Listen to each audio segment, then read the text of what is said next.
నేనిప్పుడు ఒక చిన్న మాట చెప్పుదామని మీ ముందుకొచ్చినానన్నమాట.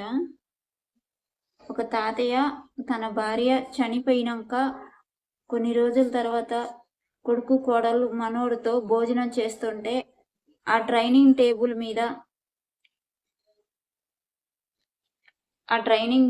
మీద భోజనం అంతా పడతా అంటే కోడలు కోపం పడి తిడతా ఉంటది. సరిగా తినండి, ఎందుకు ఇలా టేబుల్ను నాశనం చేస్తున్నారు అని. సరే అమ్మా, ఈసారి అలా తినను, మంచిగా తింటానమ్మా, చూసుకోలేదమ్మా అని ఆ తాతయ్య సమాధానం చెప్తాడు. మరుసటి రోజు కూడా అలాగే అందరు కలిసి భోజనం చేస్తా అంటే మళ్ళీ ఆ తాతయ్య చేతుల నుంచి అన్నం అంతా కింద పడి టేబుల్ నిండా అవుతుంది. అప్పుడు ఆ కోడలు మళ్ళీ తిడుతుంది అన్నమాట. మళ్ళీ తిట్టి ఏం చేస్తుందంటే మరుసటి రోజు కోడలు కొడుకు కలిసి ఆయన ఒక మూలకు కూర్చోబెట్టి ఆయన కింద అన్నం పెడతారు. కింద అన్నం పెట్టి వీళ్ళు పైన కూర్చొని డైనింగ్ టేబుల్ మీద అన్నం తింటూ ఉంటే ఆ సాంబార్ అంతా టేబుల్ మీద పడుద్ది అన్నమాట. పడ్డప్పుడు ఆ కొడుకు మనోడు అడుగుతాడు అన్నమాట, అమ్మ నిన్న నువ్వు తాతయ్య అన్నం తింటా ఉంటే టేబుల్ మీద అన్నం పడ్డదని తాతయ్యని తిట్టి కింద కూర్చోబెట్టినాం, మరి ఇప్పుడు నువ్వు కూడా అన్నం తింటా ఉంటే సాంబార్ అంతా టేబుల్ మీద అయింది కదా అమ్మ అని. అప్పుడు ఆ కోడలు సమాధానం చెప్పుద్దంట, తాతయ్య అంటే ముసలవాడు కాబట్టి ఇదంతా చికాకు చేస్తున్నాడని కింద కూర్చోబెట్టినాను, నేనెప్పుడు పడేయను కదా, ఎప్పుడో ఒక్కసారి కదా పడేస్తాను, ఇప్పుడు చేయి జారి పడిపోయింది, నేను అందుకే శుభ్రం చేసుకుంటాను అని.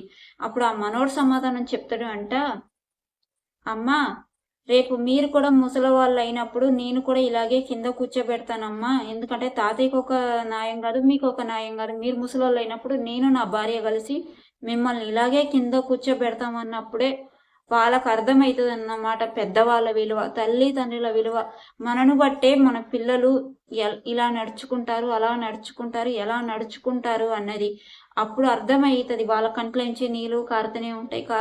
వచ్చి తండ్రి కాడికి వచ్చి, సారీ నాన్న, నేను ఇంకెప్పుడు అలాంటి తప్పు చేయను, మీ విలువ నా కొడుకు రూపంలో మా పిల్లవాడి రూపంలో మాకు తెలిసిందని వాళ్ళ నాన్నని వచ్చి క్షమించని వాళ్ళ నాన్నని అడుగుతా అంటే అప్పుడు ఆ తాతయ్య క్షమించినప్పుడు అర్థమైందన్నమాట, రేపు ముసలి వాళ్ళమైతే మా పరిస్థితి కూడా ఇంతే చేస్తారు మా పిల్లలు అని అర్థం చేసుకున్న వాళ్ళు తండ్రి కాడికి పోయి కాళ్ళు పట్టుకొని సారీ అడిగి తండ్రిని కూర్చోబెట్టి పైన అన్నం పెడతారు అన్నమాట. దీన్ని బట్టి మీరు అర్థం చేసుకోవాల్సింది ఒక్కటి, మనం ఇప్పుడు ఏది చేస్తున్నామో పిల్లలు కూడా మనని బట్టే వాళ్ళు రేపటి రోజున మన విషయాలు కూడా అలాగే నడుచుకుంటారు అన్నది గుర్తు పెట్టుకోండి.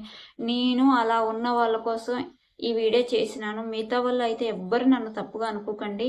నా వీడియో ఎలాగ అనిపించింది, మంచిగా అనిపిస్తే ఒక చిన్న లైక్ చేయండి, కామెంట్ చేయండి. మనను బట్టే మన అమ్మ నాన్న విషయాలు మనని బట్టే, మన ప్రవర్తనను బట్టే మన పిల్లలు రేపటి రోజున నేర్చుకుంటారు, వాళ్ళు మన విషయాల ప్రవర్తించుతారు. రేపటి రోజున మనని కూడా వాళ్ళు ప్రేమగా చూసుకోవాలి అంటే మన అమ్మ నాన్నని చూసుకునే దాన్ని బట్టే వాళ్ళు చూసుకుంటారు. ఫ్రెండ్స్, వీడియో నచ్చితే లైక్ చేయండి, కామెంట్ చేయండి.